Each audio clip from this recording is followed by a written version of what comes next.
आज चैत्र नवरात्रि का पहला दिन है और आज से मेला आरंभ होने वाला है। वृंदावन में संसाधनों की कमी और तालवन में भय के कारण फलों के अभाव को देखते हुए हम बुनियादी दुकानें ही स्थापित करेंगे और अपनी सीमित सामग्री बेचकर कुछ ही समय में हम अपनी दुकानें बंद कर देंगे। व्यापार से अधिक हम उत्सव का आनंद उठाएंगे। ऐसा तो कभी नहीं होगा, क्योंकि मामा कंस ऐसा होने नहीं देंगे। वो तो कुछ और ही चाहते हैं। इसका क्या अर्थ है कान्हा? मैं कुछ समझा नहीं। आप तो बड़े होकर भी नहीं समझ रहे हैं दाऊ। अर्थात? प्रतीक्षा कीजिए, शीघ्र ही आप ही समझ जाएंगे दाऊ। मुखिया जी,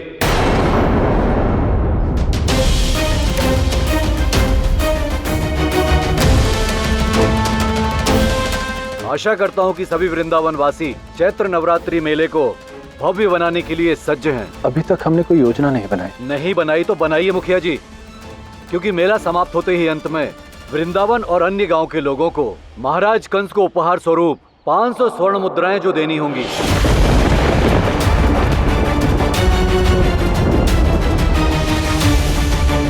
$500 स्वर्ण मुद्राएं? किंतु महाराज कंस ने तो सबके लिए तालवन को बिना किसी कर के खोल दिया था ना। महाराज की उदारता के लिए धन्यवाद स्वरूप आपको भी तो कुछ उपहार देना चाहिए ना। ये कोई कर नहीं है, आप सभी अपनी प्रसन्नता से महाराज को ये उपहार देंगे।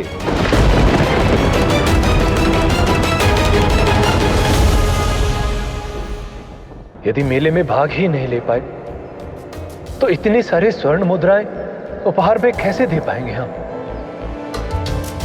चलिए हम जाते हैं नंद जी। दाऊ, अब समझ में आया आपको मामा कंस की दोहरी चाल? वो चाहते हैं कि सबका ध्यान उपहार देने के लिए स्वर्ण मुद्राएं जुटाने में केंद्रित रहेंगे, ताकि वो हम पर वार कर सके। दोहरी चाल? कान्हा, तुम मुझे सब कुछ पहले क्यों नहीं बताते? अब आगे मामा कंस क्या करने वाले हैं? दाऊ, आप तो इतने बड़े हैं, समय आने पर आप स्वयं ही समझ जाएंगे। मतलब तुम मुझे हर बार की भांति इस बार भी कुछ नहीं बताओगे ना? ठीक है, फिर तुम देखते जाओ। मैं शीघ्र ही बाबा को मामा कंस की योजना से अवगत कराता हूँ। दाऊ, आप ऐसा कुछ मत कीजिए जिससे समस्या और भी जटिल हो जाए। आप उन्हें बताकर केवल भयभीत करेंगे।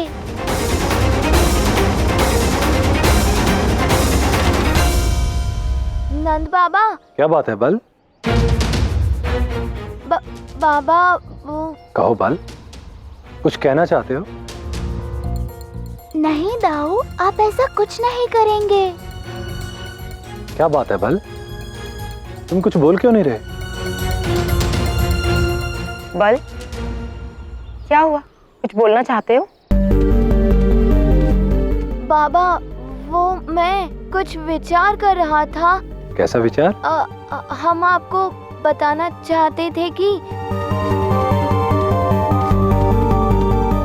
हाँ बलराम, जो बताना है निसंकोच बता। हमारी टोली भी इस मेले में भाग लेना चाहती है और आपकी सहायता करना चाहती है।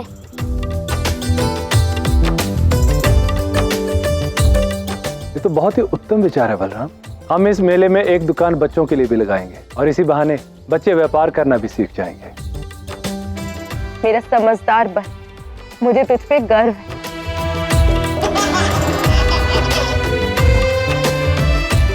वृंदावन वासियों, तो इसके साथ ही सभा समाप्त होती है। अब चलिए और चलकर मेले की तैयारी आरंभ करते हैं। आपकी इस योजना के कारण आनंद आएगा।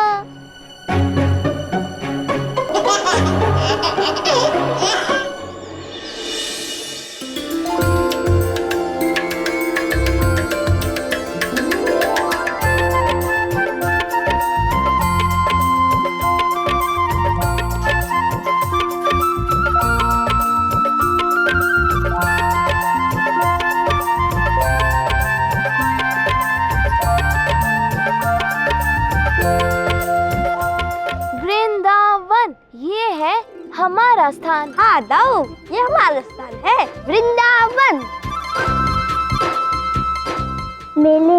सभी दुकानें सज्ज हो गई है, हमें भी अपनी दुकान सज्ज करनी होगी।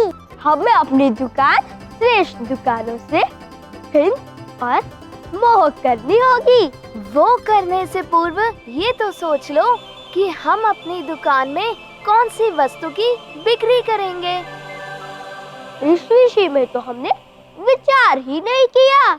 सोचो सोचो।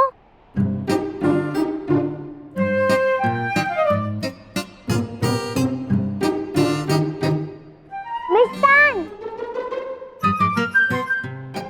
नहीं वृंदा, वो तो हलवा ही श्रेष्ठ बना सकते हैं। प्रयास तो करके देखते हैं ना। अभी हमारे पास किसी भी प्रकार का प्रयोग करने का समय नहीं है।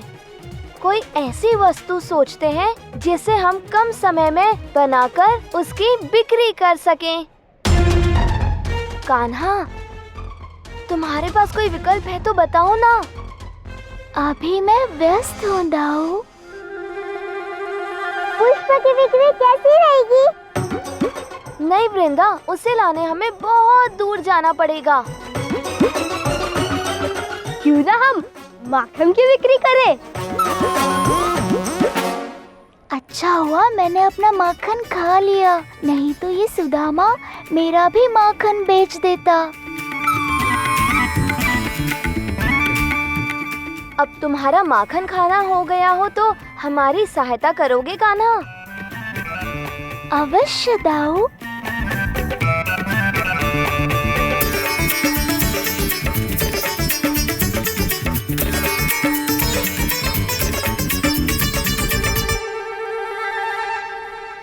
माखन? मैंने अभी यही तो कहा था। माखन नहीं दाऊ, मटकी। हम सबने गोकुल में मैया को मटकियाँ बनाते देखा है। बड़ी ही सरलता से मटकियाँ बन जाएंगी। मिल गया! क्या? मटकी! मटकी? हाँ, हम सब मटकियाँ बनाएंगे। ये तो बहुत ही उत्तम विचार है मुखिया जी। तो फिर तय रहा, हम सब मटकियाँ बना के उसकी बिक्री करेंगे, है ना टोली?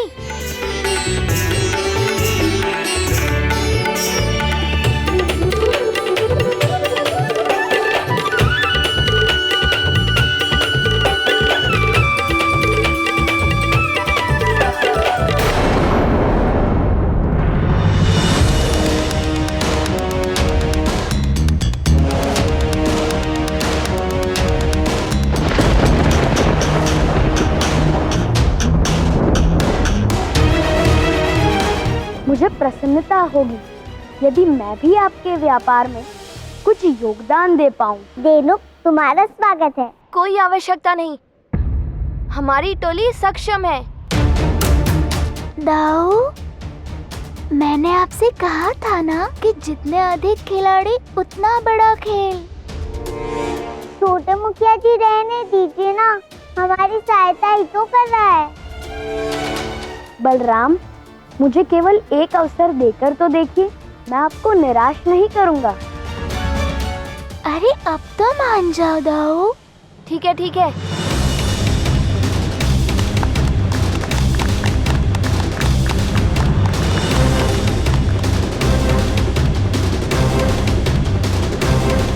टोली, कार्य प्रारंभ करते हैं।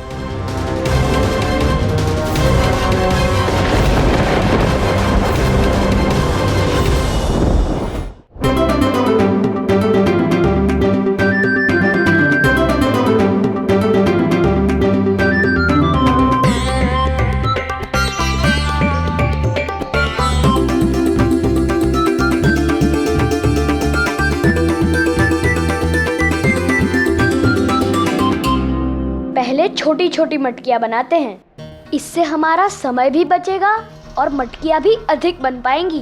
अच्छी योजना है। दाऊ, हम भी छोटी छोटी मटकियाँ बनाते हैं ना? नहीं, हम बड़ी मटकियाँ ही बनाएंगे। परंतु देनुक उचित ही कह रहा है मुखिया जी। वृंदा, यदि तुम छोटी मटकियाँ बनाओगी तो संध्या तक केवल कुछ ही मटकियाँ बनेंगी और इनकी मुद्राएं भी कम आएंगी। बड़ी मटकियाँ ही बनाते हैं। मुखिया जी आप चिंता मत कीजिए, जब तक आपकी एक मटकी बनेगी हम बहुत सारी छोटी मटकियाँ बना देंगे। नहीं,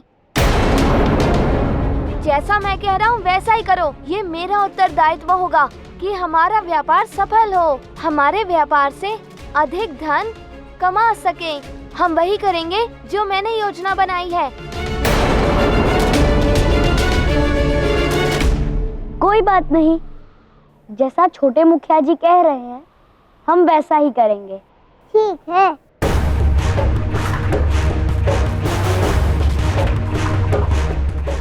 देखा दाऊ, जैसा आप सोचते हैं उतना भी बुरा नहीं है धेनुक।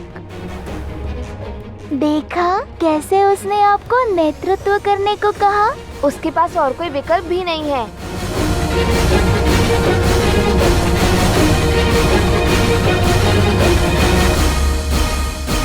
बलराम बहुत चिंता करते हैं आप, जब देखो तब उस छोटे बच्चे के मुख को ताकते रहते हैं। केवल आप नाम के छोटे मुखिया हैं।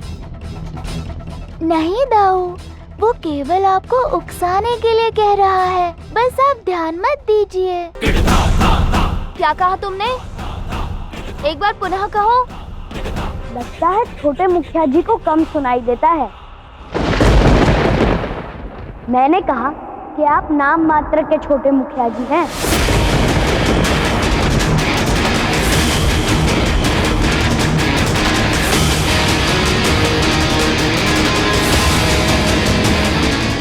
ये स्थिति तो गंभीर होते जा रही है। तुम मुझे गुस्सा दिला रहे हो।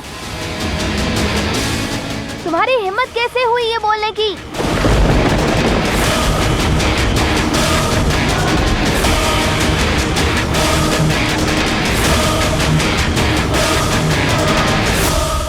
नहीं दाऊ। कान्हा, आज तो मैं इसे नहीं छोड़ूंगा।